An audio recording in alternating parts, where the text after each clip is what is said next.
नमस्कार, मैं हूं आपके साथ मयंक। आज 10 मई है और हॉर्मूज में ईरान और अमेरिका के बीच जबरदस्त तनाव देखने को मिल रहा है। दोनों के जहाज आमने सामने हैं, वॉरशिप्स आमने सामने हैं, छोटी बोट्स ईरान की तैनात हैं, सैकड़ों की संख्या में बोट्स तैनात हैं जिनके वीडियो आपने देखे होंगे। लेकिन इस बीच आज एक ऐसी खबर की चर्चा जिसने नॉर्थ कोरिया से लेकर अमेरिका तक सनसनी फैला दी है। मैंने नॉर्थ कोरिया का नाम लिया तो आप शायद समझ गए होंगे। खबर है किम जोंग उन के बारे में और मैं सीधा मुद्दे पर आना चाहूं। नॉर्थ कोरिया ने अपनी न्यूक्लियर पॉलिसी में बड़ा बदलाव कर दिया है और उसमें एक नया क्लॉज जोड़ दिया गया है और बताया जाता है कि किम जोंग उन ने खुद ये नई चीज अपनी न्यूक्लियर पॉलिसी में ऐड करवाई है और इसका सीधा कनेक्शन है ईरान से। नॉर्थ कोरिया का कहना है किम जोंग उन ने असल में यह आदेश दे दिए हैं कि अगर ईरान के सुप्रीम लीडर अली खामनेई साहब की तरह मेरी हत्या होती है तो बिना किसी से चर्चा किए सेना को यह आदेश दे दिए गए हैं कि आप सीधा अमेरिका पर न्यूक्लियर बम दाग देंगे। देखिए, ये एक बड़ा मेजर चेंज है नॉर्थ कोरिया की न्यूक्लियर पॉलिसी में और ये अपनाया गया है। जिस तरह से ईरान पर हमले हुए, ईरान के सुप्रीम लीडर अली खामनेई साहब को टारगेट किया गया, उसके बाद नॉर्थ कोरिया ने अपनी न्यूक्लियर पॉलिसी टोटली बदल दी है, उसमें काफी परिवर्तन कर दिए हैं। बहुत तेजी के साथ काम हो रहा है वहां पे न्यूक्लियर, ना सिर्फ आर्मामेंट्स में बल्कि न्यूक्लियर मिसाइल्स को लेकर, आईसीबीएम्स को लेकर, न्यूक्लियर सबमरीन्स को लेकर तेजी से काम हो रहा है। लेकिन इस बीच चूंकि इस तरह की बातें होती हैं कि वेनेजुएला पर हमला हुआ, ईरान पर हमला हुआ, क्या अगला नंबर नॉर्थ कोरिया का हो सकता है। देखिए, जापान को लेकर टेंशन, हलचल बढ़ी हुई है, लेकिन हालांकि वो जापान के जरिए डोनाल्ड ट्रंप चीन पर दबाव बनाना चाह रहे हैं, लेकिन नॉर्थ कोरिया भी इसको लेकर अलर्ट है। और देखिए, एक बड़ी मीटिंग होती है जिसमें नॉर्थ कोरिया की सेना शामिल थी, वहाँ की पार्टी के जो बड़े नेता थे वो शामिल थे और इस बैठक में किम जोंग उन की तरफ से ये बात कही गई कि अगर आने वाले भविष्य में किम जोंग उनको, यानी उन्हें किसी भी तरह का उन्हें निशाना बनाने की कोशिश की जाती है, यानी कि अगर उन पर हमले की कोशिश होती है या उनका असैसिनेशन होता है, उनकी हत्या होती है, तो ऐसे में सेना को आदेश है कि बिना किसी से चर्चा किए, बिना वक्त गवाए सीधा अमेरिका पर न्यूक्लियर बम दाग दिया जाए। आईसीबीएम्स के जरिए अमेरिका पर न्यूक्लियर अटैक कर दिया जाए, साउथ कोरिया पर अटैक कर दिया जाए, इस तरह के आदेश दे रखे हैं। देखिए, हमेशा से यह कहा गया कि न्यूक्लियर बम जो है एक डिटरेंट है।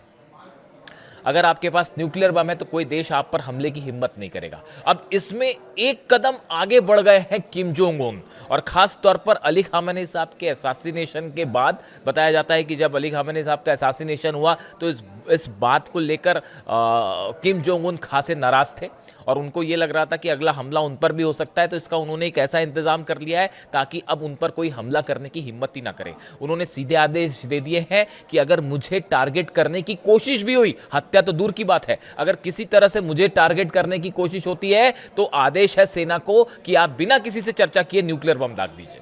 इस तरह की खबरें आ रही है नॉर्थ कोरिया से और ये नॉर्थ कोरिया के न्यूक्लियर प्रोग्राम में एक बड़ा मेजर शिफ्ट कहा जा रहा है। देखिए, कई सारे एक्सपर्ट इस तरह की बात करते हैं कि अगर नॉर्थ कोरिया के पास न्यूक्लियर बम हो सकता है, किम जोंग उन के पास न्यूक्लियर बम हो सकता है, तो ईरान के पास क्यों नहीं हो सकता न्यूक्लियर बम। इस समय अमेरिका और ईरान के बीच जो बातचीत जिस मुद्दे पर आके फंस गई है वो है यूरेनियम, वो है न्यूक्लियर प्रोग्राम। एक बार फिर इस तरह की खबरें आ रही है कि बातचीत हो सकती है, शायद पाकिस्तान में बातचीत हो सकती है। इस तरह की तमाम कोशिशें पर्दे के पीछे चल रही हैं, वो जब आएंगी सामने तब आएंगी।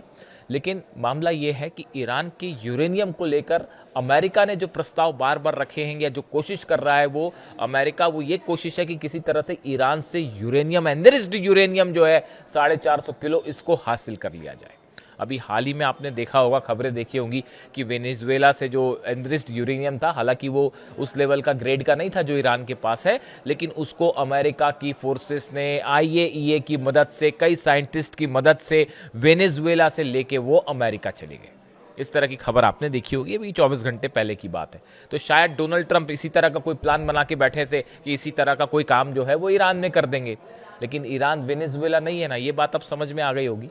जिस तरह का रिस्पांस दिया है हॉर्मुज में ईरान ने, और जो 3 बड़े जंगी जहाज जो हैं उनको जिस तरह से ठोका गया, उसके बाद जो है ये बात संभवतः समझ में आ गई होगी डोनाल्ड ट्रंप को। ईरान की तरफ से साफ कर दिया गया है कि हम हॉर्मुज खोलने को तैयार हैं, आप अपनी सेना यहाँ से हटा लीजिए, अपने जहाज हटा लीजिए, हम हॉर्मुज खोल देंगे, लेकिन हम किसी भी तरह से अपना यूरेनियम किसी और देश को नहीं देंगे, हम यूरेनियम पर बात ही नहीं करेंगे।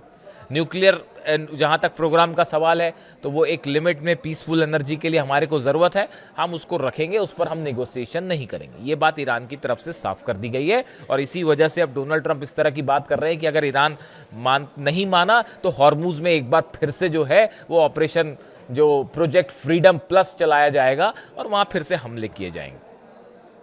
देखिए, ईरान का यूरेनियम ये एक ऐसी पहेली है। तमाम एक्सपर्ट्स ये बात कह रहे हैं कि ईरान का जो यूरेनियम है, एनरिच्ड यूरेनियम है 450 किलो, ये कहाँ है इसकी जानकारी इस वक्त किसी को नहीं है।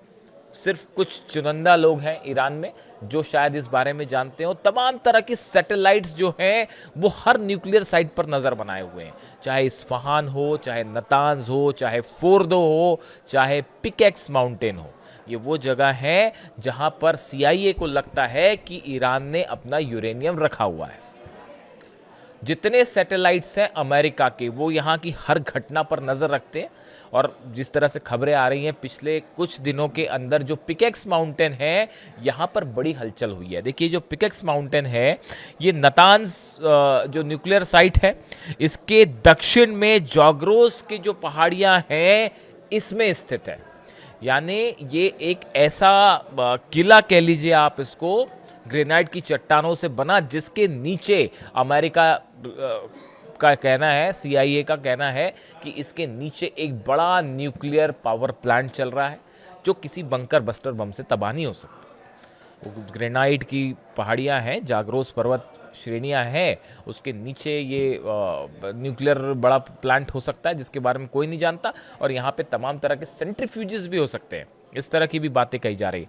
हाल ही में जो सैटेलाइट तस्वीरें आई हैं वो ये बता रही हैं कि पिछले 15 से 20 दिनों के अंदर, जब से ये सीज फायर हुआ है, उस दौरान पिकेक्स माउंटेन के आसपास काफ़ी मूवमेंट दिखाई दिया है, और जिसको लेकर कई खुफिया एजेंसियों ने ये शक भी जाहिर किया है, क्या ईरान ने अपना यूरेनियम कहीं शिफ्ट किया है। इस बात को लेकर तमाम कयास लगाए जा रहे हैं। इस्फहान में इस तरह की खबरें आई पहले कि इस्फहान में जब हमले किए थे अमेरिका ने, B-2 बॉम्बर्स से बंकर बस्टर बम्स बरसाए थे, उसमें वहाँ पर वो यूरेनियम नीचे था और वो उस मलबे के नीचे दबा हुआ है। इस तरह की बातें की जा रही हैं, लेकिन बड़े सारे साइंटिस्ट जो हैं या जो एक्सपर्ट्स हैं, न्यूक्लियर मामलों के जानकार, वो मानते हैं कि ईरान ने अपने यूरेनियम को, पहली बात तो वो एक जगह नहीं है, इस तरह की भी बातें हैं कि वो एक जगह नहीं है, वो 450 किलो जो यूरेनियम है वो कई भागों में अलग अलग हो सकता है उन्हें पिकेक्स माउंटेन के अंदर उन टनल्स में शिफ्ट कर दिया गया है, जहां पर जो है अंडरग्राउंड एक न्यूक्लियर फैसिलिटी है जिसको लेकर अक्सर चर्चाएं होती है। और अगर वो वहां शिफ्ट हो चुका है तो अब वहां पे ना तो अमेरिका की तरफ से कोई ग्राउंड ऑपरेशन हो सकता है और ना ही उसको आप तबाह कर सकते। बस यही वजह है कि अब तक ये यूरेनियम पे चर्चा ही चल रही है पिछले इतने दिनों से, और हो नहीं रहा कुछ। ईरान के यूरेनियम को हासिल नहीं कर पा रहे। देखिए, नॉर्थ कोरिया को लेकर भी इस तरह की खबरें हैं, जो साउथ कोरिया की तरफ से आरोप लगाए गए थे, साउथ कोरिया की तरफ से बात कही गई कि नॉर्थ कोरिया में कई सीक्रेट न्यूक्लियर प्लांट्स हैं जिनके बारे में कोई नहीं जानता। देखिए, एक तो ऐसा होता है कि हर देश अपने न्यूक्लियर प्लांट्स हैं, जैसे ईरान है, नतांज है, इस्फहान है, फोर्दो है, यहाँ बुशर है, ये सबको पता है कि यहाँ पे न्यूक्लियर प्लांट्स हैं, न्यूक्लियर एनर्जी सेंटर्स यहाँ पे चल रहे हैं। लेकिन कई बार ऐसा भी होता है कि आपके देश में कई न्यूक्लियर प्लांट्स ऐसे हैं जो एक्टिव हैं लेकिन सीक्रेट तरह से एक्टिव है। यही कहना था साउथ कोरिया का कि किम जोंग उन ने कई ऐसे प्लांट्स बना रखे हैं जहां न्यूक्लियर प्रोग्राम तेजी से चल रहा है, जहां पे परमाणु बम जो है 6 बार परीक्षण कर चुका है नॉर्थ कोरिया। यहां पर उसको तेजी से हथियारों के रूप में कन्वर्ट करने का काम चल रहा है, न्यूक्लियर सबमरीन्स का काम चल रहा है, इंटरकॉन्टिनेंटल बैलिस्टिक मिसाइल्स जो हैं उसको मजबूत करने का काम चल रहा है। यानी ये खास तौर पर ईरान पर हमले के बाद से और विशेष तौर पर अली खामेनी साहब पर हमले के बाद नॉर्थ कोरिया इस बात को सुनिश्चित करना चाहता है कि जो गुस्ताखी अमेरिका ने ईरान के साथ की वो नॉर्थ कोरिया के साथ नहीं होनी चाहिए, और जो अली खामेनी साहब पर जिस तरह से असैसिनेशन हुआ वो किम जोंग उन के साथ ना हो। इसके लिए पॉलिसी पुख्ता सील प्रूफ कर दी गई है कि अगर नॉर्थ कोरिया पर हमला हुआ कुछ सोचने की जरूरत नहीं है, आप सीधा एटम बम दाग दीजिए। इस तरह की खबरें हैं। तो देखिए, जब नॉर्थ कोरिया में सीक्रेट न्यूक्लियर प्लांट्स चल सकते हैं, देखिए दावे तो बड़े सारे हो रहे हैं। कई एक्सपर्ट्स ये भी मानते हैं, ये भी आशंका जताते हैं कि जिस यूरेनियम को अमेरिका ईरान में खोज रहा है, क्या वो वाकई ईरान में मौजूद भी है या वो नॉर्थ कोरिया चला गया।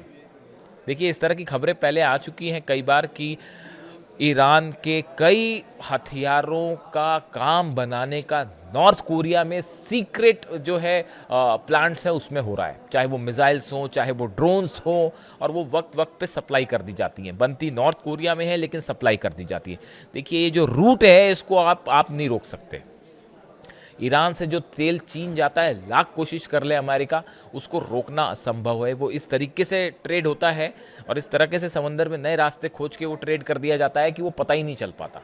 तो ऐसी हथियारों के आदान प्रदान को लेकर भी बड़ी सारी चीज़ें डाउट हैं कि चीन से जो कार्गो प्लेन पहुंचते हैं ईरान, तेहरान जब उतरते हैं तो उसमें क्या होता है, क्या चीज़ें उसमें नॉर्थ कोरिया से सप्लाई की गई होती है, या जब रशियन कार्गो कोई जेट अगर तेहरान उतरता है तो उसमें कहीं नॉर्थ कोरिया से कोई चीज़ सप्लाई। तो ऐसी बहुत सारी पॉसिबिलिटीज़ है जिसको लेकर बात की जाती है और इनको आप ओवररूल भी नहीं कर सकते। देखिए, ऐसी चीज़ों का कोई प्रमाण नहीं आएगा, प्रूफ नहीं आएगा लिखा हुआ, लेकिन पिछले 70 दिनों से, बल्कि और 72 दिन हो गए, 72-73 दिनों से ईरान अमेरिका को लगातार अपने घुटनों पर लाए हुए है।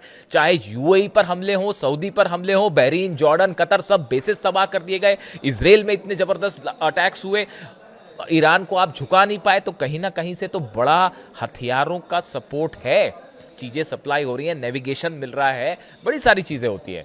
इतने समय से सैंक्शन है ईरान के, नॉर्मल कोई देश हो तो वो कब तक कोलैप्स हो जाए, लेकिन उसके बाद भी ईरान फाइट कर रहा है। तो कहीं ना कहीं से तो कुछ ना कुछ चीज़ें हैं। तो देखिए, अब नॉर्थ कोरिया की जो प्लान की बात हुई उसको लेकर सवाल, पहली बात तो ये है कि नॉर्थ कोरिया की न्यूक्लियर पॉलिसी, दूसरी हमने बात की ईरान का यूरेनियम। देखिए, आप देखें इस बात को लेकर कई एक्सपर्ट्स ये बात भी रखते हैं कि ईरान भी इस बातचीत को लेकर पूरा टाइम ले रहा है। देखिए, अमेरिका तो अपना टाइम लगाई हुआ, अमेरिका बल्कि ज़्यादा जल्दी में है कि किसी तरह से ईरान का यूरेनियम हासिल कर ली जाए। लेकिन आप देखें, जब ईरान पर हमला होता है तो ईरान हमले भी कर देता है तुरंत। वो यूएई पे भी उसने मिसाइल मार दी 2-3 बार, और जो है हॉर्मूज में भी भिड़ गया। लेकिन फिर जब बातचीत वाली बात होती है तो ईरान कहता है अच्छा हाँ ठीक है, हम विचार करते हैं आपके प्रस्ताव पर। फिर वो बातचीत वाली बात चलने लगती है।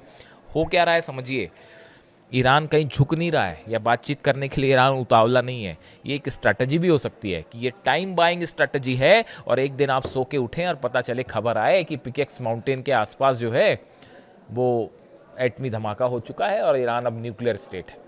क्या ऐसा भी है? इस तरह की भी कई साइंटिस्ट इस तरह की भी आशंका जता रहे हैं कि भाई ये भी संभावना है कि जो टाइम पीरियड बाय किया जा रहा है बातचीत के नाम पे, क्या ईरान का पिकेक्स के माउंटेन्स के नीचे तेजी से कोई फाइनल स्टेज में है न्यूक्लियर प्रोग्राम? इस तरह की भी पॉसिबिलिटीज तो बहुत सारी हैं। लेकिन अब देखिए, हकीकत जो ये है कि हॉर्मूज को लेकर मामला हॉर्मूज में भले फंसा हो कि कैसे हॉर्मूज खुलेगा नहीं खुलेगा, लेकिन जो असली कोर इशू है, अब आप पाकिस्तान में बात होती नहीं होती, कहीं और बात होती नहीं होती, ये तमाम चीज़ें हैं। लेकिन यूरेनियम को लेकर, न्यूक्लियर प्रोग्राम को लेकर दोनों में डेडलॉक है, और ये डेडलॉक आप किसी भी शर्त पर कुछ भी बात करते रहे, किसी चीज़ का कोई नतीजा नहीं निकलेगा जब तक यूरेनियम को लेकर कोई समझौता नहीं होता। और ईरान का स्टैंड साफ है, ईरान अपना यूरेनियम किसी कीमत पर नहीं देगा, इसके लिए चाहे जंग ही क्यों ना करनी पड़ जाए। और इस बीच नॉर्थ कोरिया की ये पॉलिसी, जिसको लेकर बार बार ये कहा जा रहा है कि भाई अगर नॉर्थ कोरिया के पास न्यूक्लियर बम हो सकता है तो ईरान के पास क्यों नहीं हो सकता, इस तरह के सवाल उठने लगे। और जो चर्चा की हमने कि नॉर्थ कोरिया की न्यूक्लियर पॉलिसी, कि किम जोंग उन कह रहे हैं कि अगर मेरी हत्या हुई या मेरे पर हमला हुआ तो आप कुछ मत सोचिए, सेना को सीधा आदेश है, सीधा आप न्यूक्लियर स्ट्राइक कर दीजिए। आपकी क्या राय है? वीडियो कैसा लगा कमेंट करके ज़रूर बताएं, और अपनी राय रखिए कि ईरान का अगला कदम क्या होना चाहिए।